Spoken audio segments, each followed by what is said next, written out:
All right, guys. This is it. This is the last one. So, welcome to Narrative Tarot. This is Sun, July 2021. That's the air freshener thing. Whatever. I usually do these videos late at night, but I'm trying to get them done. I'm really just trying to, I'm over it. I'm trying to get them done. So, this is Sun. I do monthly videos by planet, not zodiac. I still put the, what is it called? Not the name, the zodiac sign next to it, so you know. But it's really primarily focused on planet. So, there's that. So if you know any aspects in your chart relating Sun, you feel like the Sun is a major lesson bringer, I guess, then this is for you. I'm using the Marguerite Peterson Tarot. If you know me, you know that I do my decks by planet for the most part. So this embodies like Sun, a little bit of Neptune for me, and then like a little bit of Jupiter, but I put it under Sun. So for the most part. All right.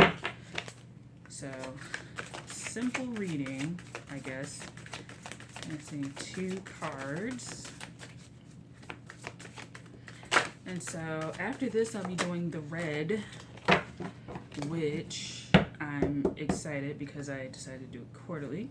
So we have the Tower. Let's turn the light on.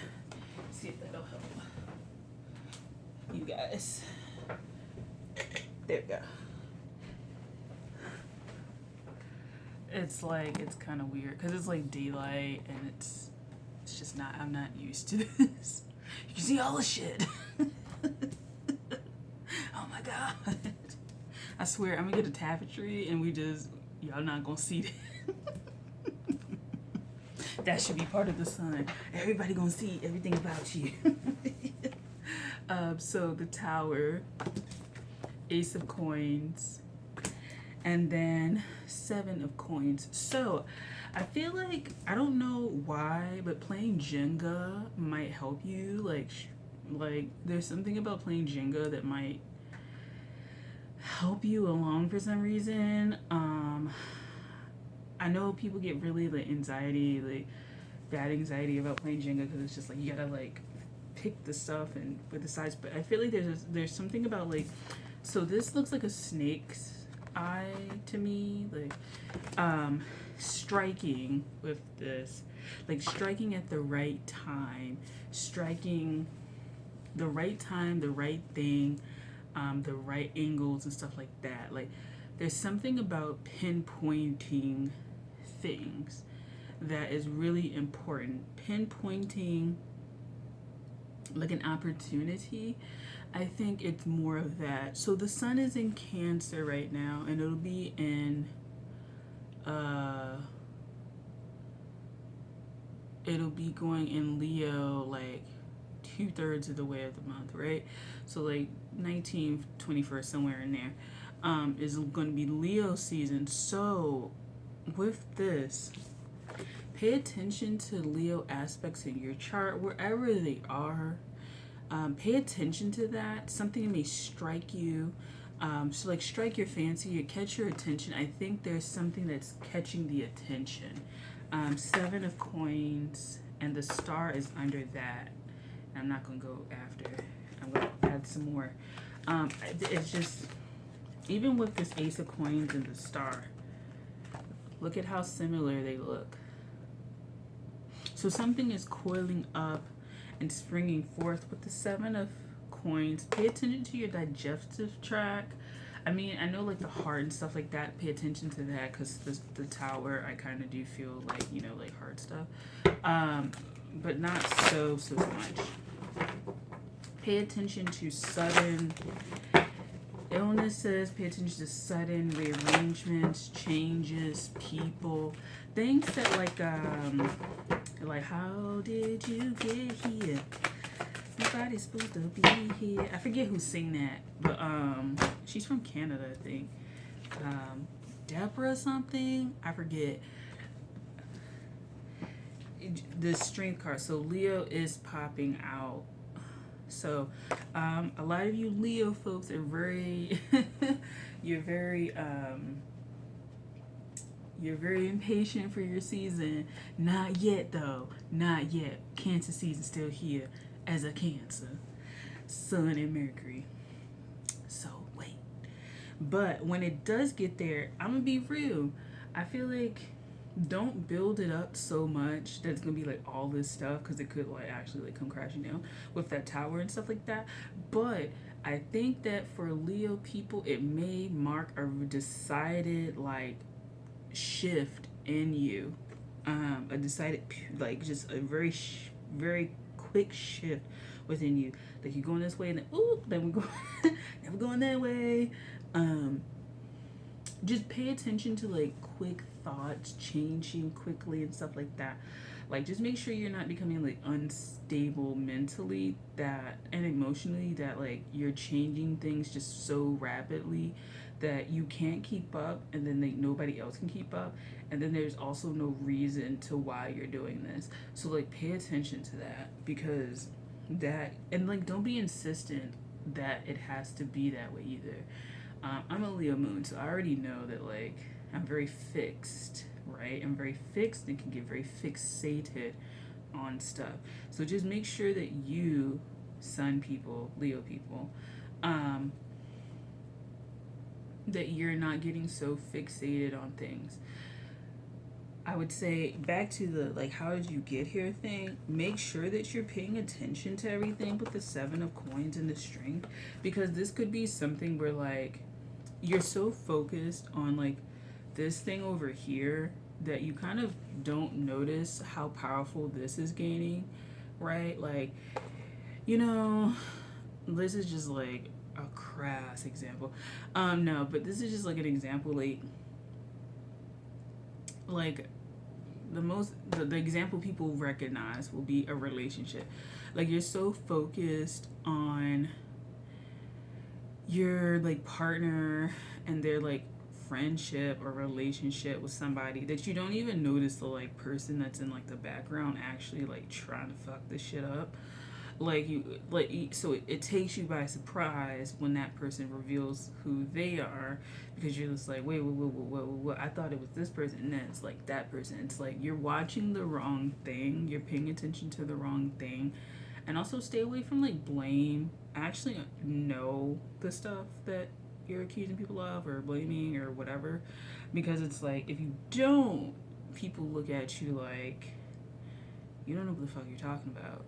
And then not only that, you drag a bunch of people through things, right? Like you drag a bunch of people through the mud, but you're like not clear on shit for yourself, like your life.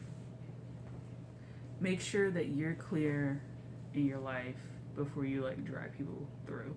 And that could be a lesson that you have to learn, because this could be a cycle with these like spirals and stuff like that. This could be a cycle of like dragging people. So forgiveness, I guess, is a thing for you that needs to happen. So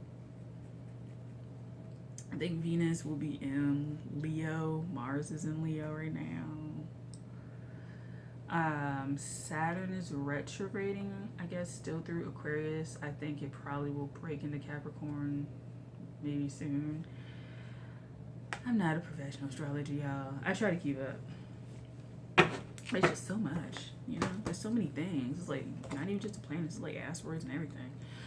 But I kind of do feel like this, if this is a cycle of being accusatory in any relationship, then you have to like figure that out. Figure out why you're accusing. Is it self-sabotage? You know, you don't deserve this, or this is too good to be true, or you understand what it's like to put in effort and not get it back, or putting effort into the wrong thing. So we have death. So some of you guys may have Scorpio moons as well, or some sort of scorpionic aspect to you that's very prominent and important.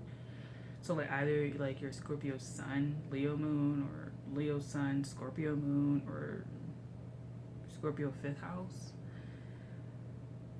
So if your Scorpio is in the fifth house, which is the house of Leo, traditionally, then I feel like this aspect may be coming up a little bit. Even if Leo is not in that house, right? Leo would be, I don't know, you're what, second? Is this second, third, fourth, fifth? Like second house or something like that? Like,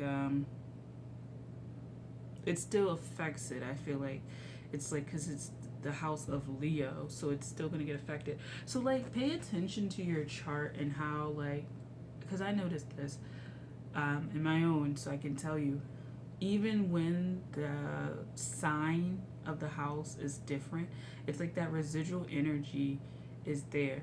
So, like, I have a 12th house moon in Leo, but I have a lot of Piscean energy in my chart. My 7th house is Pisces. My 5th house is Cap, but I have Neptune in there, which is Pisces. And then my moon, even though it's in Leo, it's in the 12th house, which is Pisces. Like, pay attention to that, because this tower could also be like this double whammy. It's almost like, it's not that you have a stellium energy, but it's like this yoking energy that happens, and it's happening in crazy ways, and I think it catches you unaware. So maybe look into your birth chart a little bit more in depth. The houses may not be all that they seem, as in like I said, it's just like the 5th house is in Scorpio. Like, it seems like there's a thread of houses and planets and signs that is unaware, that you're unaware of, and it's playing a big part. And even though this area isn't affected, as in like the sun or maybe significant planets are in there right now, that energy, it's a very powerful house, and it's pulling in a lot of energy, and it's actually harnessing a lot of energy, and it's almost like you can sit in that space and kind of connect to the other major places that have sun in them or Leo in them. It's like it's playing off of that, or just any other planet and sign. Like, it doesn't have to be, because these are both like kind of like Mars scorpionic kind of things anyway. So I really do think that Scorpio is probably coming strong through for you guys, and it's playing off your chart. Even if you don't have anything there, it's the house itself that's overlaying energies and stuff like that, houses and signs and planets. So that means it's a build up of energy for you guys. Build up of energy. Be aware of that. Be conscious of what's growing. Right? Because there's nothing really in Scorpio right now that I like know of. Maybe some asteroids, I don't know. But like, there's nothing really there, so to speak. But it is a fixed sign as well. So, you know, for that matter, you could be like Taurus and Aquarius could be aspected and affected by this as well. So just pay attention to that. Pay attention to what's growing in those houses. Pay attention that they are not becoming bloated energetically, as in like you're fixated on them, or there could be lessons coming through with that definitely could be affecting you, right? So for me, I'm a 3rd house like Scorpio, and then Pluto's in there, and then my Venus is in Taurus, so they oppose, which is like the worst aspect for love. But my moon also squares like both of them. So, you know, I'm telling you this from like somebody who has these like fucked up ass aspects. I'm just kidding.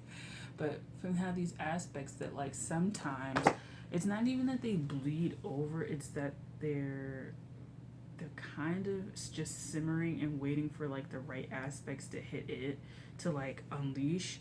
But it's like, understand that that these aspects are happening, that these things are happening in your chart. Like I said, I have a 12th house Leo, but I have a lot of Piscean energy in my chart. Well, my moon is in the 12th house. My 7th house is Pisces. Cool. And then my 5th house, even though it's in Cap, it has Neptune there. And Neptune is in the house traditionally ruled by Leo. So there's a lot of Leo Piscean energy that I have in my chart. So you would have to look at that to explore it, because I just feel like it's a hidden door or something like that, or an overlooked door, Ace of Flames. And it is going to spark a lot of regeneration within you, a lot of renewal, a lot of lessons, a lot of karma. You actually may have a lot of karma in all of these houses that are aspected, or like, you know, like I said, all these links and stuff like that, those weird links. They probably are going to have important lessons for you that can either make your growth or like hinder it, but is important. And like I said, in Leo season, they make it lit up. So pay attention to that. Pay attention to your ability to see things.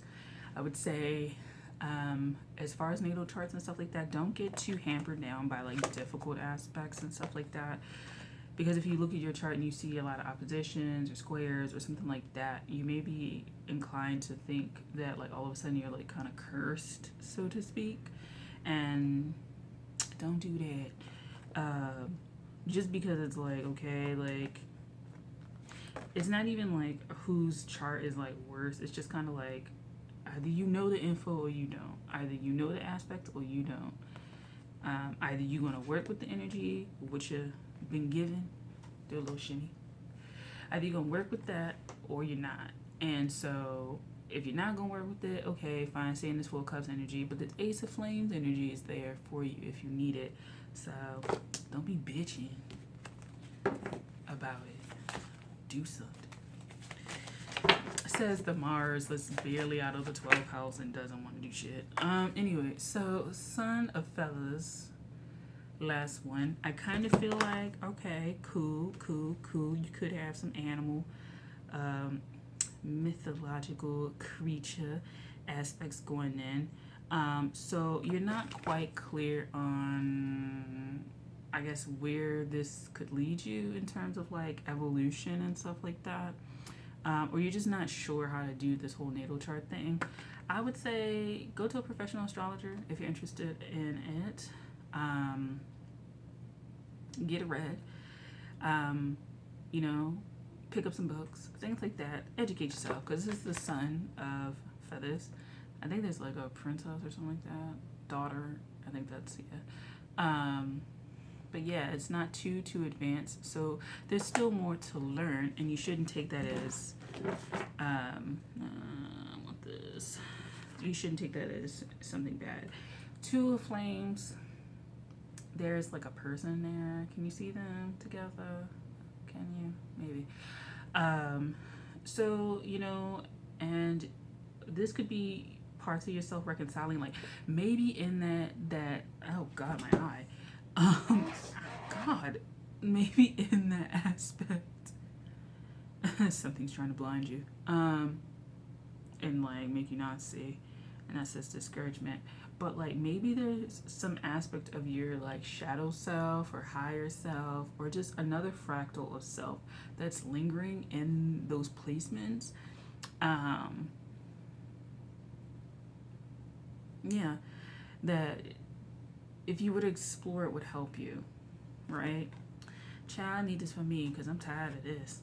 But definitely there probably are aspects of yourself that are trapped in these little like fractals and stuff like that that are showing up in your chart, and you may not understand what's going on. Last one, Father of Cups, could be related to your emotionality, your emotional body, your etheric body, auras and stuff like that. Crown chakra also for me. Water, ocean, your ability to connect, just connect and understand connection on an atomic level. I don't know why that's coming out, but so yeah, like pay attention to that. Pay attention to that, because I think it's coming out. All right, so Thank you, son. You wrapped up the entire series. Child, I hope I don't have nobody else. Honestly, I want to do the red stuff, but I hope that you watched this video in its entirety because I look at my analytics, and yeah, I hope you found something insightful for this video, and you know, have a good look at your natal chart because I do think that that's something that's there. So I hope you enjoyed this sun for July 2021. I'll see you in August. I'll be doing some other readings and stuff like that. We'll do this book club, and then we'll wrap it up. All right, thanks for watching. Bye.